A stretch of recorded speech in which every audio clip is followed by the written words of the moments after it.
Buscando la evidencia de nuestro trabajo, por Jorge González Guedes.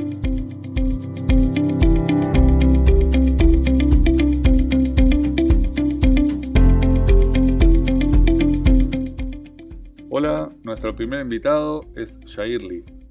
Desde hace 9 años trabajando en Exos, en el plantel general de Phoenix, ha participado en la educación e implementación del sistema en planteles de fútbol como Los Ángeles Galaxy en Estados Unidos, Estudiantes de La Plata de Argentina y la Selección Nacional de Polonia, entre otros. Ha sido disertante en cursos de Exos a nivel mundial en más de 16 países. Es responsable de la preparación física de adolescentes en Exos Arizona y, lo más importante, es un gran amigo.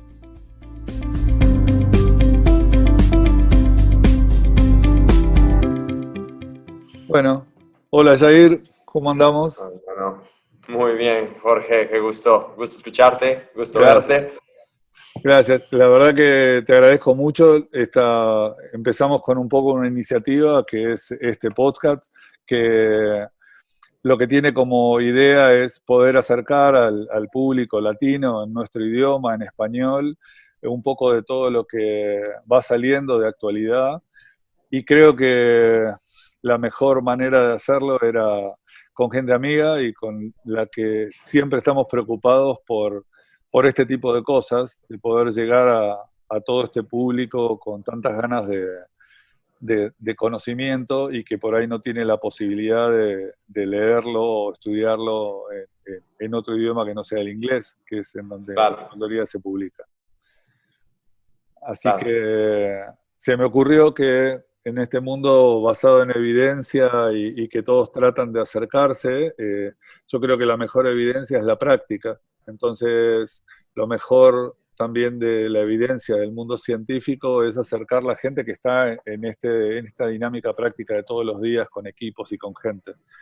Entonces, si hay una primera parte que es la que tenemos todos los días, los que estamos en la práctica, es la sesión. Así es. Entonces, a partir de esa sesión, nosotros tenemos que, de alguna manera, organizarla y me pareció muy oportuno el tema que me propusiste respecto de lo que tiene que ver con esta primera parte, casi, de esa sesión, que es la liberación miofacial o punto gatillo o como se lo conoce el trabajo de foam rolling en inglés. Así que, bueno, acá estamos. Así es, hermano. Un gusto, Jorge, un gusto. Bueno, muchísimas gracias. Gracias. Sí, así que, sí, perdón. Sí, no, primero que nada, siempre agradecer, Jorge, como siempre, un placer hablar contigo, hermano. Nos conocemos hace tiempo ya y bueno, una linda amistad y yo te veo a ti como un mentor, no solamente por la edad, pero por la edad, pero por el conocimiento, la verdad que siempre me ha sorprendido muchísimo, siempre todo lo que haces, todo lo que estudias y bueno, impresionante y qué hermoso que puedas lanzar esto que es un podcast para seguir apoyando, como lo mencionaste, a la gente de Latinoamérica, que bueno, que es algo que necesitamos en nuestros países, un poco de apoyo con el conocimiento y compartir, porque eso se trata de esto, ¿cierto? Y vivimos en un mundo en el que lo discutíamos antes de comenzar la grabación, cuántos podcasts de desempeño y de performance, de entrenamiento hay en inglés, pero que en castellano, en español, te encuentras con muy pocas opciones, la verdad, y que hace falta llenar ese espacio. Así que qué bueno, Jorge, enhorabuena. Así que súper contento y gracias por ser tu primer invitado.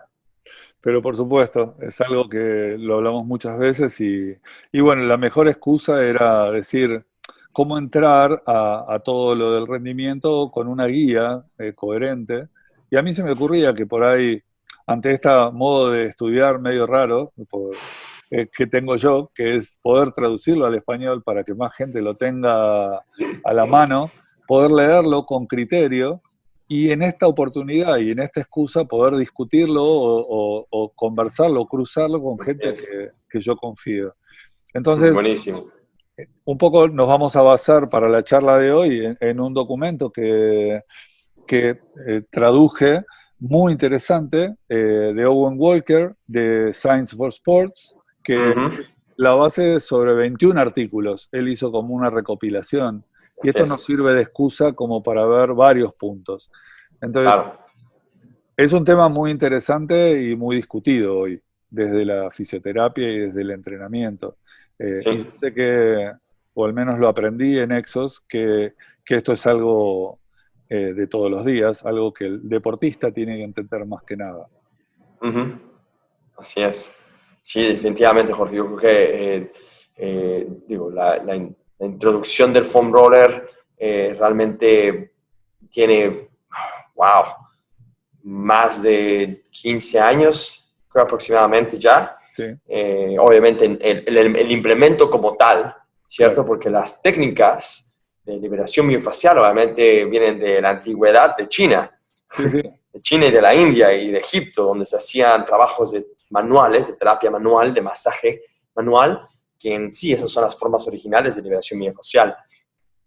Pero bueno, en la parte moderna, la parte de entrenamiento, esto se vuelve popular cuando viene la introducción de los famosos primeros foam rollers. Y el nombre se quedó porque era de verdad hecho de foam. Foam sería que de goma. no, Sí, de de una goma. goma, de Sí, esponja, no sé, como de este material. Y bueno, se quedó con esa idea, esa idea del foam roller. Bueno, hoy en día ya se le dice roller nada más en inglés, y que bueno, que es una herramienta que como lo mencionas, se utiliza muchísimo en muchos aspectos ahora del rendimiento, no solamente a nivel atlético, pero que aún así sigue causando una controversia interesante, ¿cierto? Sigue sí, causando discusión, si funciona o no funciona, cuándo usarlo, cómo usarlo, cuánto tiempo, cuántas repeticiones, claro. cuándo no, cuándo sí, en fin. Sí, y un poco el avance de esto era que una de las cosas que yo creo que hoy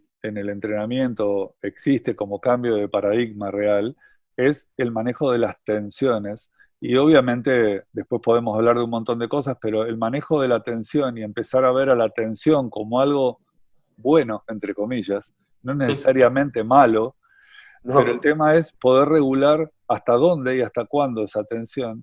Y qué mejor que en el entendimiento propio que el deportista pueda tener del manejo de esas tensiones, de también que sepa el deportista hasta dónde es bueno y cómo poder liberarse de esas tensiones. En eso creo que claro, aporta mucho.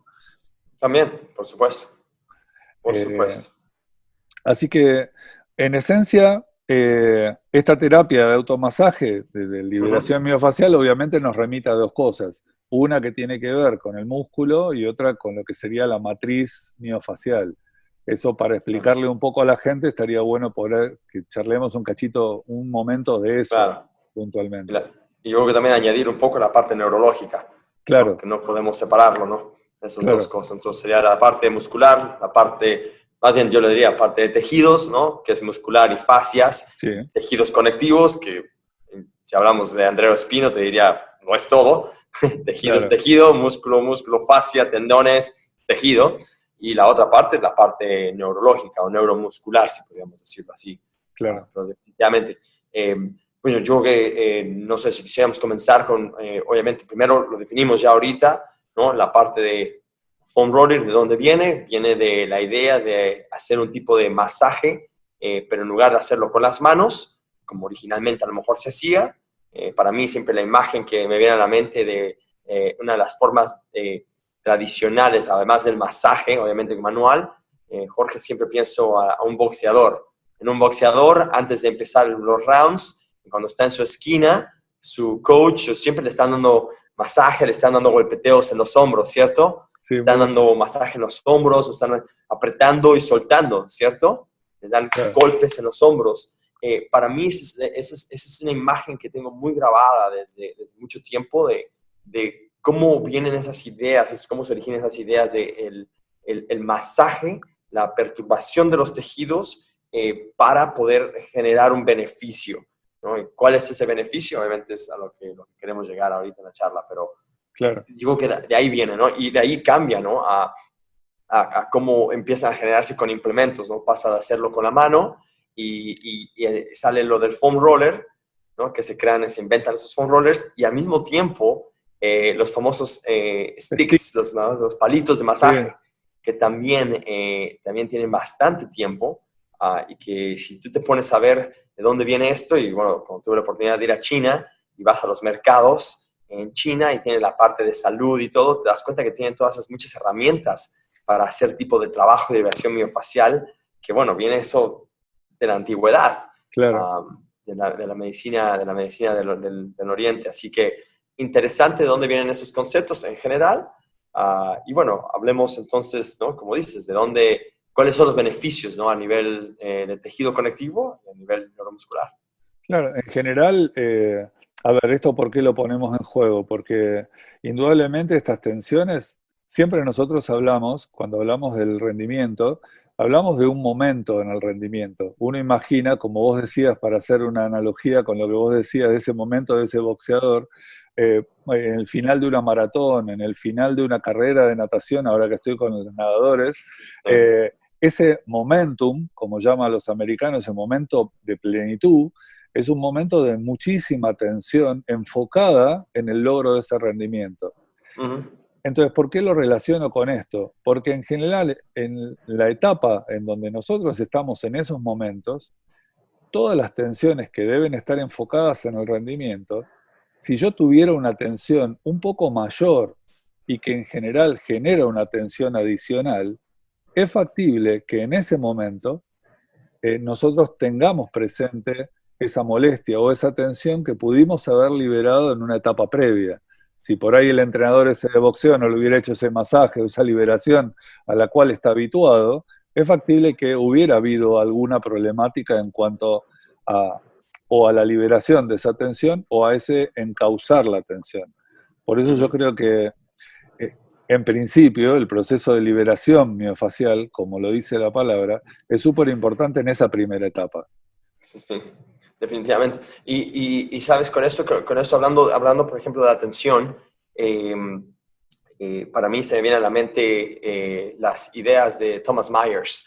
Sí. Thomas Myers de los trenes de anatomía, Sí. Anatomy Trains. Anatomy Trains. Yes. En el que para mí Thomas Myers como referente le da la analogía de que las fibras musculares, las células musculares son como una esponja, ¿cierto? Y una esponja, por ejemplo, con la que se lavan los platos, etcétera, la esponja absorbe agua y aprietas y sacas el agua. Entonces queremos que una esponja, para que funcione bien, tiene que estar bien hidratada, ¿cierto? Sí. Esos son los primeros mecanismos relacionados con la tensión. Y esta tensión de las células musculares, entendemos que más del 70-80% son agua, entonces tiene que haber un nivel de hidratación, no solamente es agua, obviamente hay las soluciones salinas, etcétera, claro. Pero tienen que estar hidratadas, por generalizar. Y el componente de la liberación miofacial, uno de los componentes principales que a veces no se toma en cuenta es esto, la presión que genera al hacer la compresión, porque lo que estamos haciendo con la liberación miofacial, de hecho, en este tipo de trabajo, porque hay muchas otras formas, sí. En este caso, del foam roller o usar otro tipo de tejido o material como el stick, como el palito, están generando tensión, ¿cierto? Y esa tensión que estamos generando sobre las fibras musculares, sobre los tejidos conectivos, hablamos de tejidos conectivos, generan esa tensión para sacarle el agua a esa esponja y al momento de soltar la tensión, se libera, entonces reabsorbe esos líquidos, esos fluidos, y se hidrata de nuevo esa esponja de la célula, lo cual le permite tener una maleabilidad más óptima y de esa manera poder tener ese deslizamiento de las fibras, conectividad, elasticidad, pliabilidad, que es la óptima o más bien la que es normal para el tejido. Así que ese es uno de los primeros mecanismos que creo que es importante distinguir, que para mí Thomas Myers lo define muy bien como uno de los principales factores al utilizar ese tipo de implementos. Sí, incluso sí, yo estuve buscando sobre técnicas y cosas. Una de las cosas que a mí más me llamó la atención y en cuanto a lo que hace al desarrollo, indudablemente lo primero que se crea en el feto humano es la fascia. Entonces, desde esa fascia penden y nacen todos los organismos, o sea, tiene una interconectividad plena. Y hay una técnica que se llama técnica de neuromuscular, que es una técnica de mediados del siglo pasado, sería de mediados de 1950, 1956, Y es algo que retoman muy actualmente y que dicen que obviamente dentro de lo que hace a la fascia, como tiene una interconexión neural, como vos dijiste, muy plena, dicen que todavía hay líquido cefalorraquídeo dentro de la fascia. Y hay todo un desarrollo desde la osteopatía, en España incluso, que es la osteopatía de fluidos, y que habla justamente de esto que vos decías, de esta liberación de fluidos, y esa liberación hace a un normal desarrollo de esos fluidos en el cuerpo y que generan no solo la recuperación, sino la activación del organismo. Definitivamente.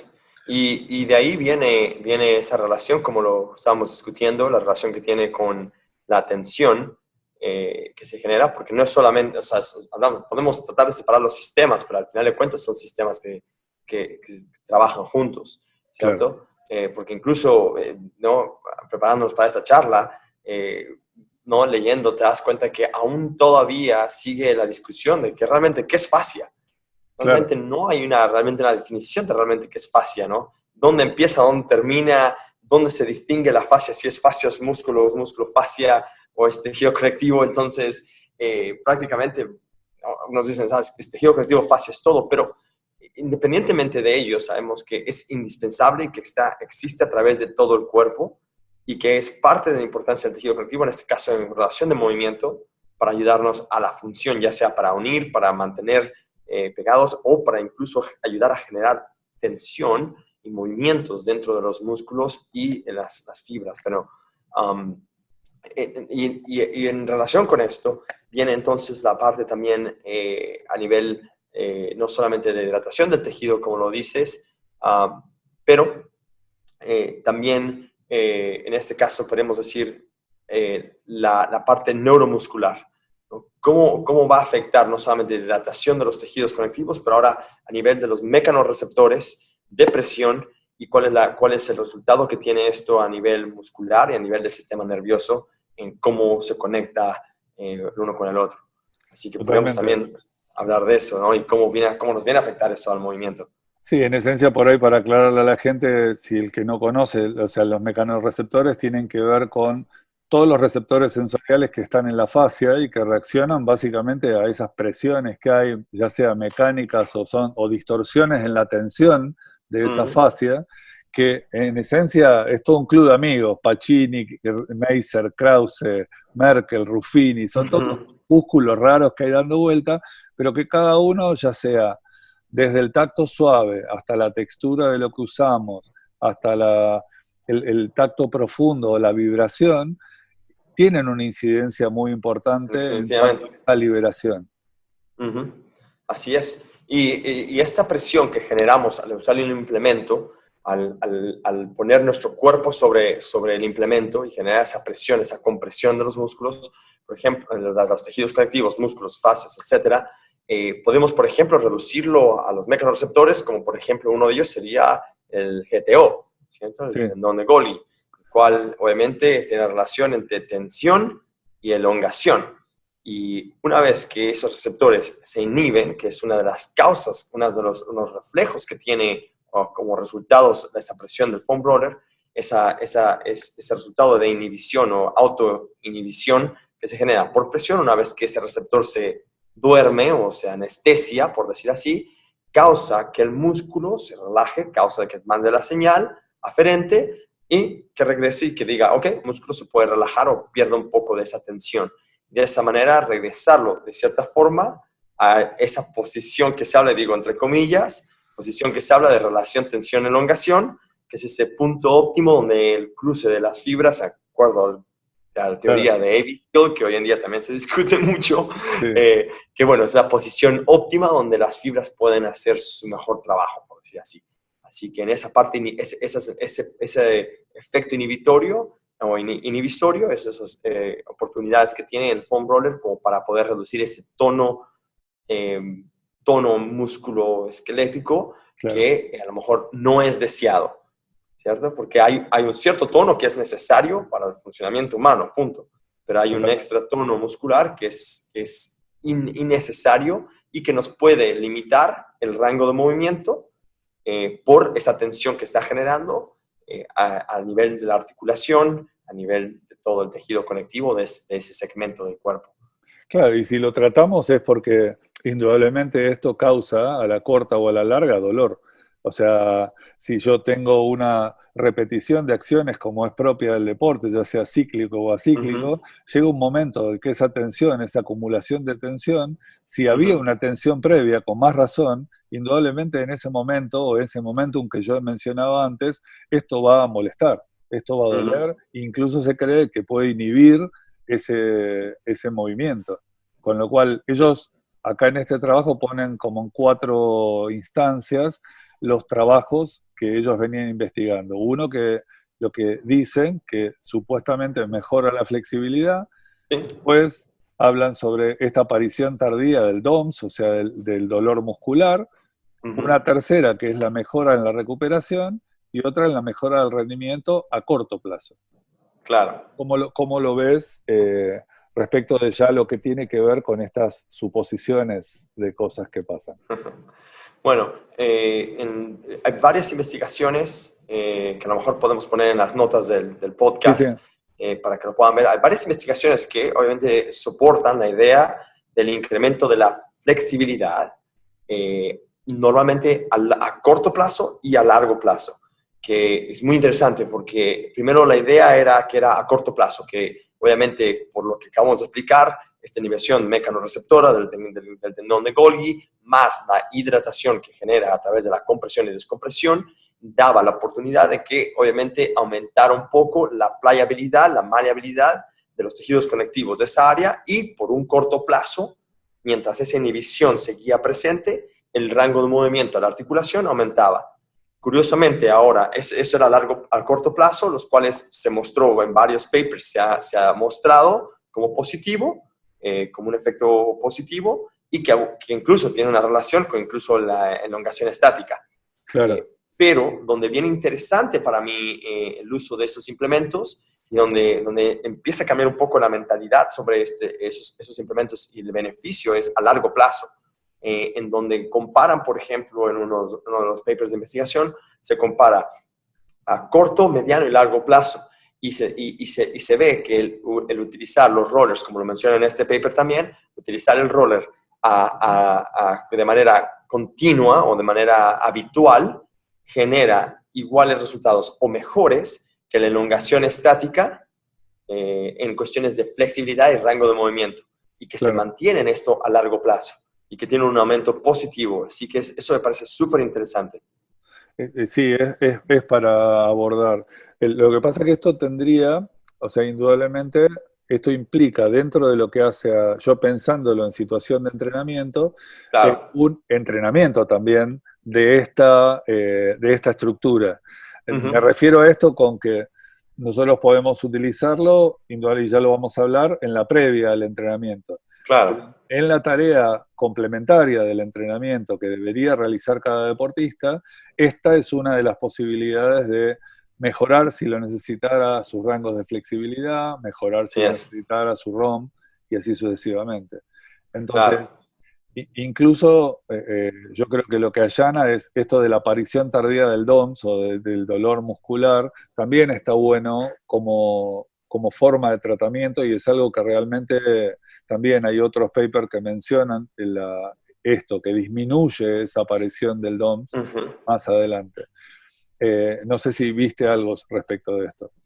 Mira, en la aparición en lo que sería el dolor, si no me equivoco, de los pocos papers que he visto sobre esto, es que está medio 50-50, claro. Está medio dividido, ¿cierto? Y para mí hace sentido porque lo que sería la sensación del DOMS, de los dolores, es bastante subjetivo hasta cierto punto, ¿cierto? Y va a variar mucho, o más bien, va a tener muchas influencias a muchísimas variables externas que van a ser muy difíciles de controlar en cualquier tipo de estudio, ¿cierto? Si la persona se hidrató bien, si la persona no se hidrató, si la persona bebió alcohol, si la persona durmió menos horas, más horas, o si durmió las mismas horas pero durmió con mala calidad, aunque durmió las mismas horas, si se alimentó a lo mejor con, por ejemplo, en Argentina se comió demasiadas carnes rojas, las cuales tienen un cierto proceso proinflamatorio, comparado con alguien que a lo mejor estuvo comiendo pescado, salmón con omega 3, que tiene pues explico? O sea, podemos irnos Totalmente. por lado, Sí, con ideas, pero lo importante para mí en la práctica, y eso es donde la práctica y la ciencia, a veces la práctica viene enfrente siempre de la ciencia, ¿cierto? Jorge, tú y yo lo hemos discutido mucho. sí, La ciencia viene atrás de nosotros, de los que somos practicantes, simplemente comprobando o más bien comprobando positiva o negativamente lo que nosotros venimos haciendo enfrente de la práctica. No es a la inversa. totalmente. Yo La coincido con esto. ciencia es en retrospectiva. Sí, sí, sí. Hay una anécdota muy importante, muy interesante de un entrenador español que decía, el deportista le pregunta al entrenador, le dice, pero todo esto que estamos haciendo no está en los libros. Y el entrenador le responde, dentro de 20 años va a estar en los libros. Exactamente, sí, sí. En 20 años lo vas a ver. Claro. Exacto, y esa es la realidad. Entonces tenemos que entender esa realidad en todo esto, que obviamente no podemos existir sin uno ni el otro. ¿Por qué? Claro. Porque nos ayuda realmente a guiarnos y decir, ok, bueno, lo que venimos haciendo está bien, o más bien tenemos que repensar lo que venimos haciendo y mejorarlo. Pero bueno, en cuestión de los DOMs, para mí en la práctica, Jorge, y me gustaría escuchar tu opinión en cuestión de práctica, y eso es empírico, ¿cierto? Lo que vemos todos los días. Claro. En mi opinión y lo que he visto, da resultados positivos, en que sí ayuda a mejorar la percepción del dolor, ya sea en ese momento, como parte del calentamiento, que llega una persona, llega un poco adolorida, con un poco de tensión, hace un poco de diversión facial con el rollito, el palito, la pelota, lo que sea, y en 5 o 10 minutos se siente un poco mejor. Y para mí, en cuestión, pensando en la ciencia, en lo que explicamos antes, en la cuestión de la hidratación, el proceso autogénico, autogénico de inhibir la percepción del dolor por los mecanorreceptores, hace sentido. Hace sentido que le va a dar esa sensación de que va a doler menos. A lo mejor no es que esté sucediendo a nivel... meaning has been ¿Sí? upgraded by the host. Ok. Perdón. Tuviste que comprarlo. No entiendo. Ah, No, es que pareció que tuviste que aumentar el meeting más largo. No importa. ¿ahora? Ah, No importa. Bueno, perdón. Bueno, en fin, entonces eso lo podemos editar. Pero bueno, la idea es esa. Entonces, en la práctica, lo retomamos si quieres. En la parte práctica, Jorge, para mí, obviamente, funciona. Y sea tanto a nivel placebo, si fuera a nivel placebo, si la persona del atleta me dice, ok, me siento un poco mejor, ok, perfecto. Yo lo voy a tomar como algo válido. ¿Por qué? Porque ¿quién mejor que el atleta que te diga si se siente bien o se siente mal? Al final del día, eso es lo que hacemos todos los días, es preguntarle cómo lo van sintiendo, cómo lo van llevando. totalmente. Dentro de mi experiencia, en esencia, mucho del deportista tiene que ver la confianza con quien le está transmitiendo qué es lo que vamos a hacer cada cosa.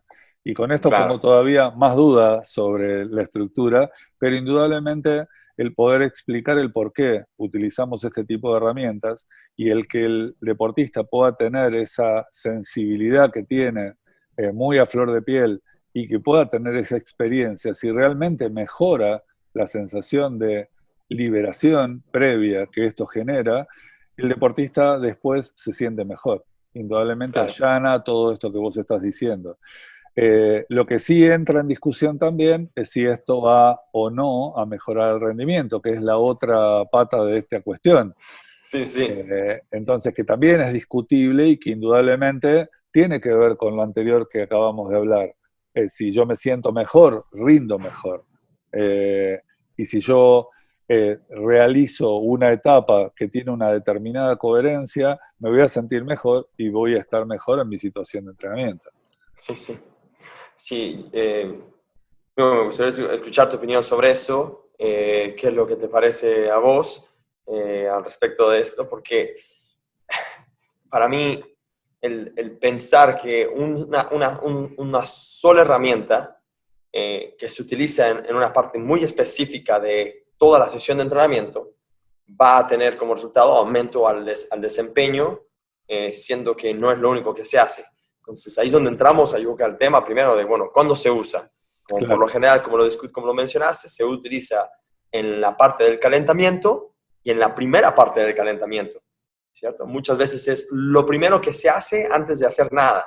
Antes de hacer cualquier otra cosa, lo primero que hace es 5 minutos en el rollito, ¿cierto? Y después vienen otro tipo de actividades que obviamente pueden beneficiar al aumento de su desempeño, ¿no? Entonces, bueno, los papers que tratan de buscar si hay un aumento de desempeño o no, realmente no encuentran una diferencia cuando se usa el rollito más elongación o flexibilidad dinámica, o sin rollito, pero solamente flexibilidad dinámica, no encuentra una relación realmente, porque es raro que alguien simplemente haga rollito y se ponga a hacer saltos de máxima intensidad.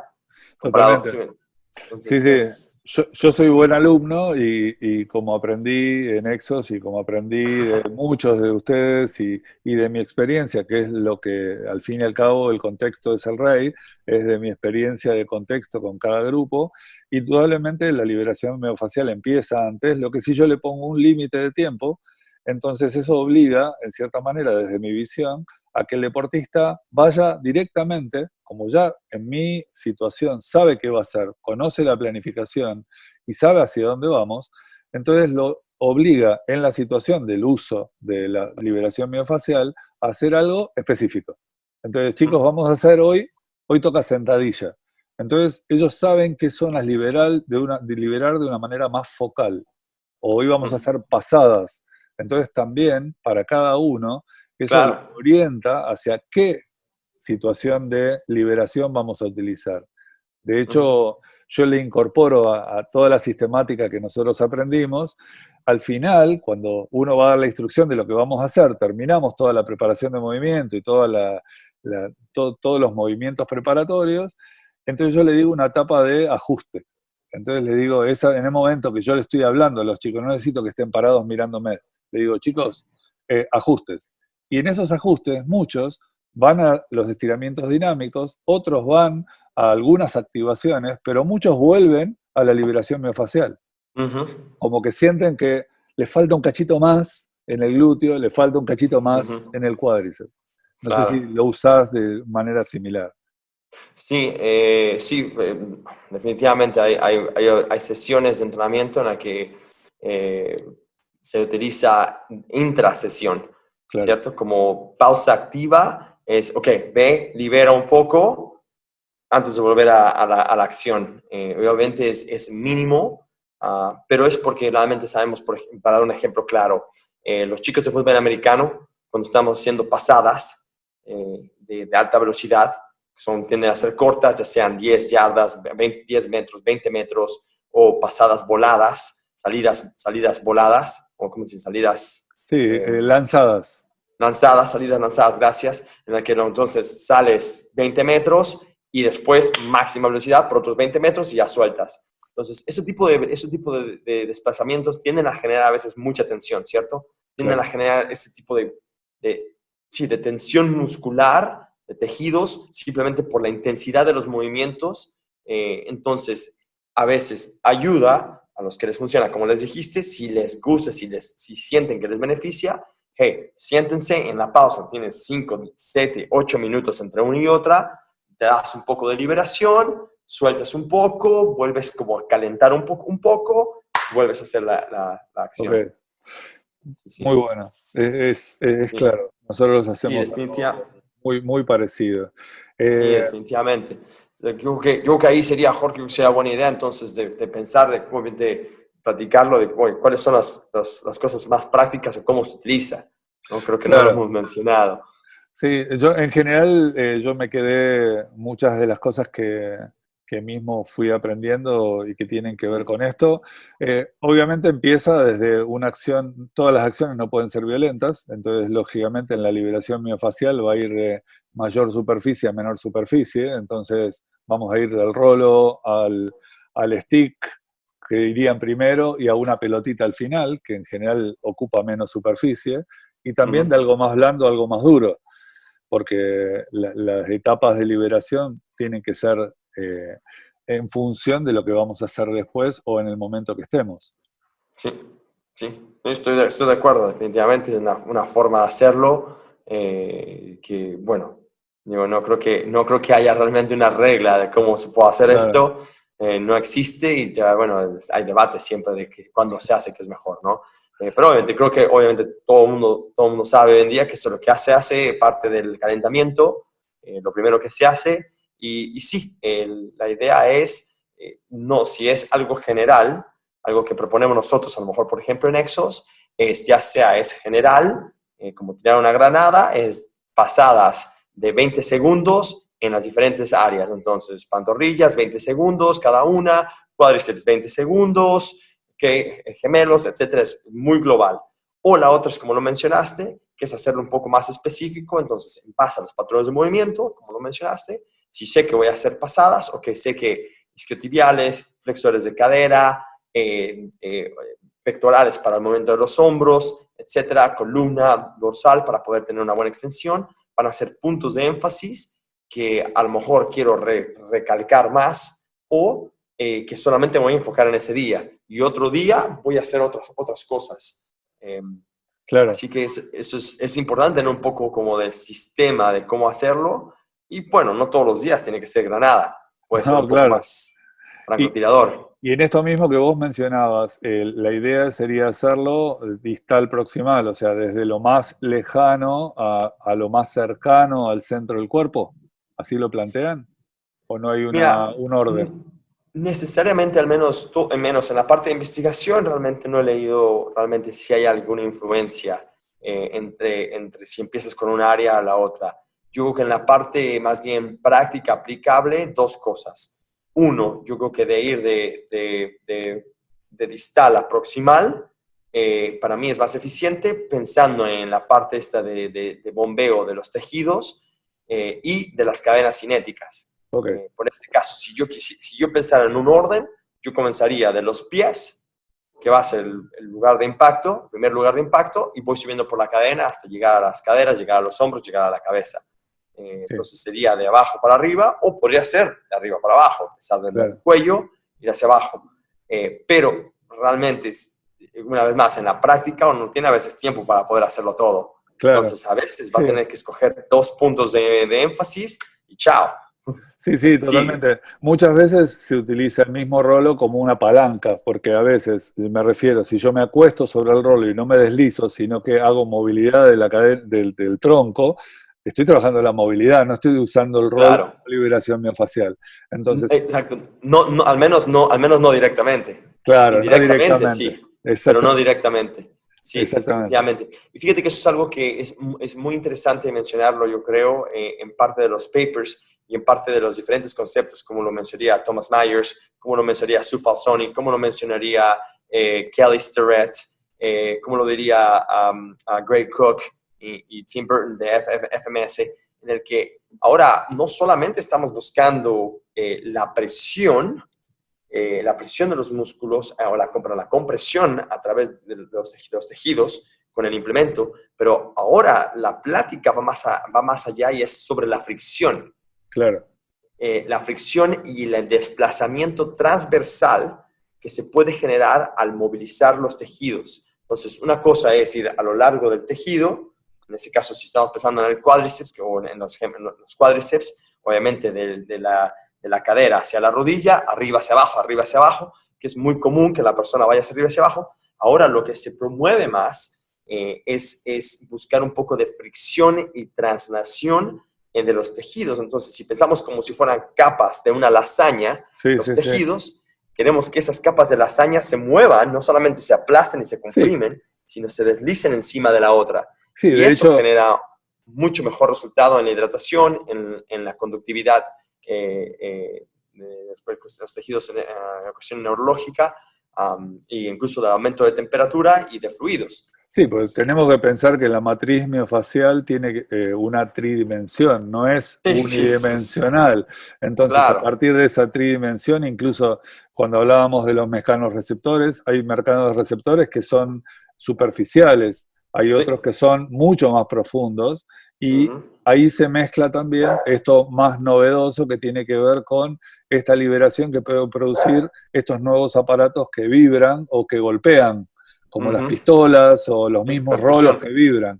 Entonces, eso también no es para Golgi, pero sí por ahí para el corpúsculo de Pacini o Kaiser, que son más profundos. Así es. Así que en ese sentido, en cierta manera, encontramos una coherencia dentro de esta activación que planteamos. Así que ahí hay un tema que vos nombraste recién y a mí me gusta mucho el libro que hizo, que es Kelly Starrett, que habla en castellano del leopardo flexible, el Sabre Leopard. Él agrega cosas que, si bien no tienen que ver la liberación miofacial, sí tienen que ver con los mecanorreceptores, y que es estas cintas de oclusión vascular que utiliza también en una etapa previa. Yo en la etapa que la uso es posterior quizás a la liberación miofacial. Termino la liberación miofacial y me voy a lugares comunes, como puede ser la rodilla, el codo, el hombro, que a veces tienen limitaciones de movimiento en algunos deportistas, y hago algo de oclusión vascular, porque es como que le termino de dar una vuelta. Yo le digo que es una liberación miofacial medio bruta o medio animal. ¿Tuviste experiencia de trabajar con estas los floss band o ese tipo de cosas? Sí, las he utilizado en lo personal, las he utilizado con atletas. Y bueno, curiosamente que lo mencionas, este año estuvo Kelly Starrett aquí en Exos, dando el curso nivel 2 que tiene él, y bueno, tuve la oportunidad de poder participar y estar con él. Y bueno, obviamente tomó parte del tema para enseñar cómo lo utiliza. Y bueno, sigue siendo el mismo mecanismo autogénico de autoinhibición. En este caso es por una presión compresiva, un nivel compresivo de 360 grados mucho mayor de lo que generarías con el roller, que puede ser mucho más agresivo, como dices, es bruto, el cual obviamente va a exprimir esa esponja y va al momento de generar el movimiento, porque realmente se genera ya sea movimiento o incluso compresión, ya sea que si me lo pongo en la rodilla, entonces voy a hacer flexión, extensión, voy a hacer sentadillas. Entonces, no solamente la compresión de los tejidos conectivos, pero también el deslizamiento entre uno de ellos. Estamos forzándolos a que ahora se estiren más fuera del área de compresión, claro, ¿cierto? Alrededor del área de compresión, de más punto de compresión, se elonguen, y al momento de soltarlo, obviamente regresa todo el fluido de nuevo, bruscamente, se hidratan todos esos tejidos, y queda esa sensación inhibitoria autogénica de adormecimiento de los tejidos, en el que incluso llega a haber un aumento de rango de movimiento. Sí, claro. Y la idea, obviamente, es qué haces después con ello, ¿cierto? Claro. Porque no solamente lograrlo, ok, la logras, pero en este caso, como decía Kelly Starrett, ahora tienes que aprender a usarlo. Tienes que utilizar ese nuevo rango de movimiento para que el sistema lo registre y lo pueda entonces manipular y utilizar. De otra forma, se vuelve a perder porque no se utilizó. Sí, es súper interesante. Sí, se entiende perfecto, y porque genera una ganancia literal. Yo lo he experimentado en carne propia también. Una ganancia, según dice en el libro, es un 10 o un 12% que puede lograr en el momento. Y indudablemente eso, ante la posibilidad de yo trabajar con un tercero, me genera dos cosas. Por un lado, ese beneficio que tengo de haber generado mayor movilidad, lo mismo que con la liberación miofacial, pero por el otro lado, el cuidado de poder generar en lo que yo voy a trabajar, si es una sentadilla, o si es un salto, o si es un sprint, tratar de hacerlo con el cuidado y la progresividad un poco mayor de lo que haría si no tuviera esa problemática de ese atleta. Así es. Es esto, es cómo utilizarlo coherentemente. Y indudablemente vos nombraste al principio que este aumento en la flexibilidad o este aumento en la movilidad por distintas técnicas de este estilo necesitan una continuidad para realmente poder hacer de esto una fase que sea crónica, no una cosa que sea aguda solo de momento. Claro. Sí, así es, Jorge. Yo creo que ahí es donde se empieza a complicar un poco esto, y donde ves que las investigaciones, obviamente, bueno, te empiezan a dar recomendaciones genéricas, claro, porque obviamente no puede ser específico, porque cada ser humano va a ser diferente, cada circunstancia es diferente. Y bueno, se habla obviamente, por ejemplo, para mí muy interesante, obviamente se utiliza antes de la sesión de entrenamiento como calentamiento, se puede utilizar intra y se utiliza después como parte también de la recuperación, de la sesión de recuperación, enfriamiento. Bueno, pero en fin, en general lo que se habla es entre series, ¿cierto? De 2 a 5 series, 20 a 60 segundos por grupo muscular o área del cuerpo. Que curiosamente, cuando ven la diferencia entre 20 y 60 segundos, si no me equivoco, hay una investigación que mencionan ahí, que la diferencia entre 20 y 60 segundos realmente no es significativa. Entonces, ¿qué nos dice eso? Si nos bajamos en la investigación, con 20 segundos tienes. Entonces, Exacto. yo en la cuestión de la práctica, lo que voy, digo, me quedo en medio. Claro. Me quedo en la mitad. 30 segundos a 40 segundos. Sí, yo estoy más o menos de la misma. Es lo que uso en la dinámica práctica como para realmente tener un tiempo de adherencia de esto a lo que está queriendo lograr el individuo. Exacto. Indudablemente uno siempre es amigo de querer hacer el 100% del tiempo todo perfecto, pero no siempre sale. Entonces, no siempre se puede. Así que, bueno, y en lo que tiene que ver con esto de la recuperación, es importante también poder poner nosotros una idea de lo que practicamos normalmente con los individuos, si esta práctica posterior es inmediata o vos lo recomiendas de una manera aleatoria, más tarde del horario de entrenamiento. O sea, indudablemente yo termino de entrenar y inmediatamente yo no estiro ni hago nada de manera violenta. Quizás me pueda ayudar a resintetizar tejido o lo que yo les suelo proponer es que una vez que terminan, si quieren usarlo, que lo usen de una manera muy suave y después, si quieren hacer una sesión, que la hagan unas horas después y que lo hagan como una sesión especial, alternativa, y ahí sí estar más tiempo en cada una de las pautas. Sí, estoy totalmente de acuerdo contigo. Ahí sí, exactamente. Creo que los puntos que mencionas, Jorge, de si lo vas a hacer inmediatamente después, que sea mucho más relajado, más tranquilo, que no sea agresivo, y que, bueno, para mí el beneficio principal de querer hacerlo inmediatamente después de la sesión de entrenamiento, ya sea de pista, de agilidad, velocidad, práctica del deporte o levantamiento de pesas o en entrenamiento en el gimnasio, es más bien hacia la parte neuromuscular y autorregulatoria de los sistemas parasimpático, ¿no? Más bien, sistema simpático, perdón. El sistema simpático que, como parte de este analgésico de la compresión, te va a dar un cierto nivel de relajación general. Y para mí el clásico ejemplo es cuando vas a que te den alguien un masaje, ¿cuántas veces no se queda dormido uno? Claro. ¿No? En la mesa, ¿no? O te empiezas a dormir y es simplemente por ese tipo de relajación. Y yo creo que parte del proceso de recuperación es ayudar a que el sistema nervioso regrese a su estado natural, que es un estado natural de balance relajado, por decir así, en el que no esté estresado. Entonces, yo creo que vale la pena usarlo de esa manera, pero como mencionas, que sea delicado, no delicado, sino que sea mucho más suave, más tranquilo, que se tomen su tiempo, ya no hay prisa, ya no es 20 segundos o 60 segundos, pasa el tiempo que quieras pasar. Claro. O sea, invierte 5 minutos en general, haciendo un poco de liberación y un poco de elongación. Y también, seamos honestos, no solamente es un solo implemento. No solamente voy y diga, ok, haz rollito por 15 minutos. No, hey, vas a hacer rollito, vas a hacer un poco de elongación, haz un poco de respiración profunda. Es una mezcla de diferentes métodos y raramente que sea solamente uno. Totalmente. Bueno, creo que está bueno. Nosotros podemos estar horas hablando de esto u otros temas. Pero bueno, una hora de esto genere la curiosidad de ir a leer este post. Nosotros este mismo post no solo va a quedar acá, sino que en mi post vamos a subir este documento que hablamos y algunos otros más con links.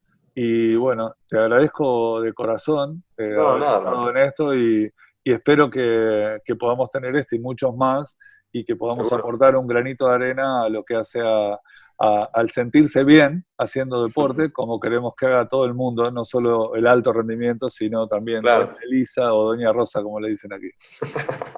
Porque esto es para todo. Aparte de lo que estamos hablando, Jorge, 2 puntos más que me gustaría mencionar. Sí, Esto que estamos hablando es para todos. para todos.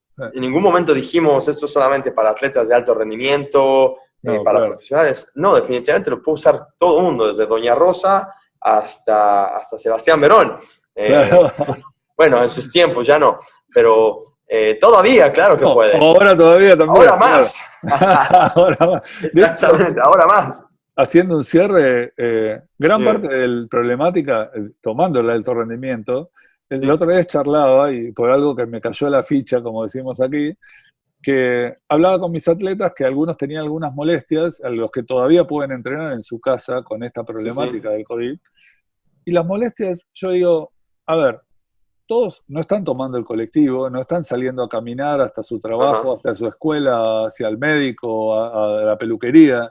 Entonces, Sí, sí. todos promedio estamos 2 o 3 horas más sentados por día de lo que estábamos. Entonces, Sí. indudablemente, en la progresividad que podamos tener en el entrenamiento, se va a sumar la progresividad de toda la inactividad, por más activos Claro. que seamos, que hemos tenido en este periodo. Así Sí, que, bueno, y de dos lados lo podemos ver. Yo creo que si quieres hacemos otro podcast, porque para mí claro, yo lo veo de 2 puntos. Uno, el punto de la inactividad, que obviamente viene esa disminución de performance hasta Sí. un cierto punto que se puede pensar.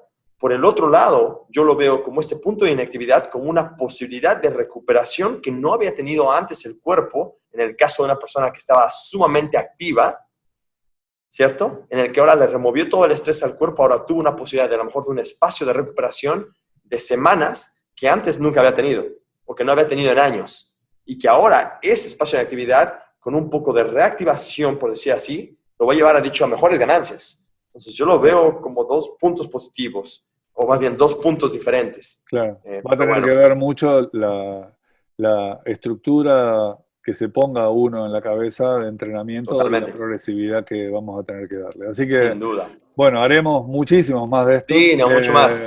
Y mil gracias de corazón otra vez. No, nada. Y solo para cerrar una cosa, Sí. solamente para dejar algo de la cabeza, así pensando a los que escuchan el podcast, que muchas gracias por escucharnos. Pensar, eso lo dejo como inquisición, pensar qué sucede cuando este tipo de métodos, que son herramientas, empiezan a generar un poco de, entre comillas, adicción. En el que entonces ahora necesito hacer esto para poder como sentirme bien que funciono. Porque son casos que estoy seguro que tú lo has vivido y yo lo he vivido también. Sí, señor. Bueno, queda Pero ahí.